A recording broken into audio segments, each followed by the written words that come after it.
Thank you, Todd. I'm going to read from the beginning of a short story called Canon. It's from a collection called Triangle Ray.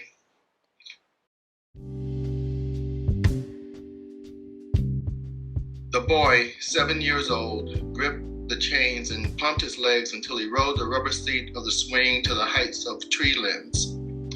The backswing took him into the shade of the woods behind his house, and the forward thrust raised him into the afternoon sunlight of the yard. Pumping, he rode the curve of air like a pendulum. Into the sun, he could see his father's head through the kitchen window, fluorescence glinting on his father's scalp. Into the shade, he was a bullet in the barrel of a gun ready to fire. Into the sun, he saw his father's face look out at him and smile. His father's soapy hand wave. Into the shade, he was an intake of breath, then a comet. Into the sun, he saw the slope of yard, the grass waving like the wind he rode. Into the shade, his back brushed the bark of a pine tree. Sunlight slid along the pine needles. Into the sun, he saw his father's back, which blocked his view of the pots on the kitchen stove, and the ground moved under him like a wave. Into the shade, he was a high diver atop a platform. Into the sun, he let go of the chains and flipped backward while sailing forward, a cannonball spinning for no other reason than flight.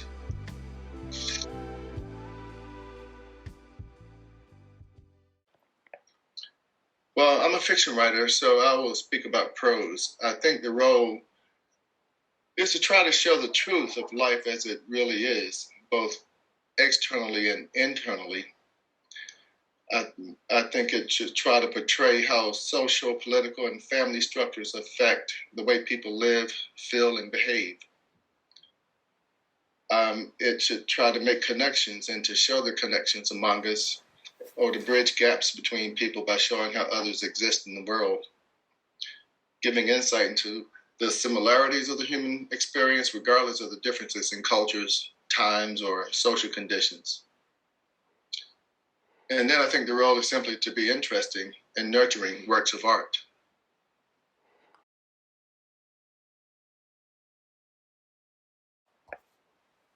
Well, I think the benefit is personal to each writer, I guess, but for me, it allows me to try to communicate a sense of unity among people by depicting, characters as honestly as I can. And in doing so, I try to understand people and to understand humanity. So by creating plots with which to show that, the hopes and the challenges and aspirations of people in specific situations, I actually strengthen my empathy for others. And, strengthening empathy is why I like to read too. Sorry, one more thought on that is, writing affords me the pleasure of simply making something that didn't exist before.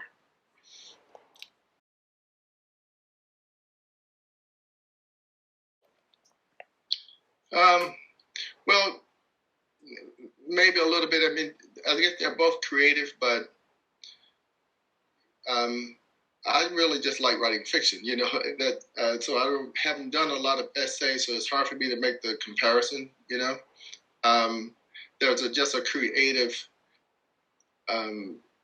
pleasure in making things up or putting things together in new ways.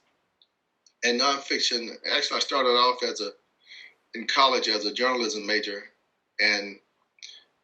but I was taking literature classes, and I quickly realized that I'd rather make things up than report things as they already are.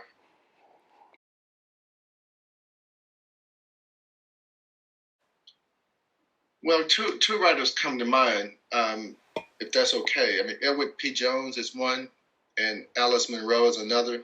I've always admired those two writers, since I started to read them anyway.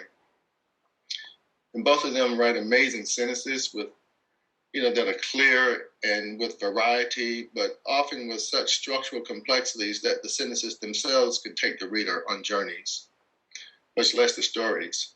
And they also are able to depict characters with convincing emotional and psychological lives. They get intimately close to them, while also having the ability to manage large swaths of time in a short story, so that they can give the reader both distant views of time and space on Earth and the innermost experiences of their characters. So that's why I admire both of those writers.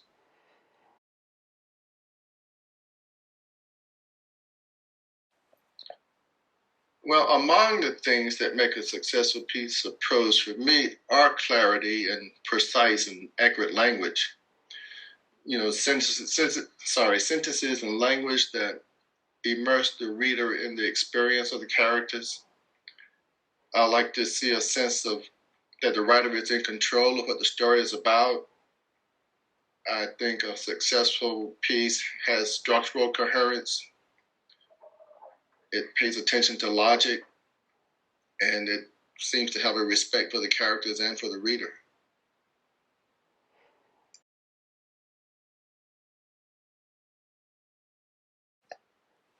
Well, I think that there's a lot of ways it can fail, and that's why it's so hard to get it right. Some of the ways can include, just fuzzy writing of sentences that aren't quite clear, that don't make sense for one reason or another.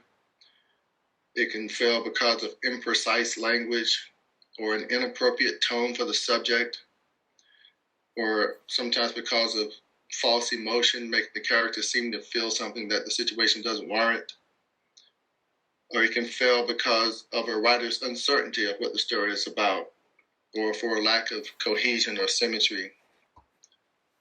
You might have an overly passive protagonist, or just otherwise be unoriginal.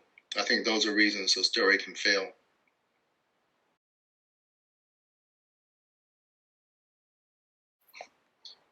Yeah, I think, the same tip would apply to both, I think. Because my main tip, I would say, is to be honest, to be emotionally honest and to make sentences that tell the truth.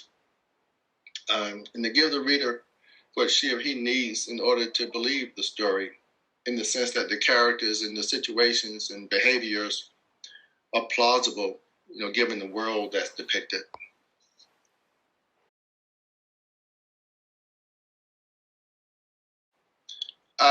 Not really. I mean, in your introduction, you mentioned two of my books, and on that website, one title is not included. That's one I read from, Triangle Race. So I would want people to be aware of that book as well.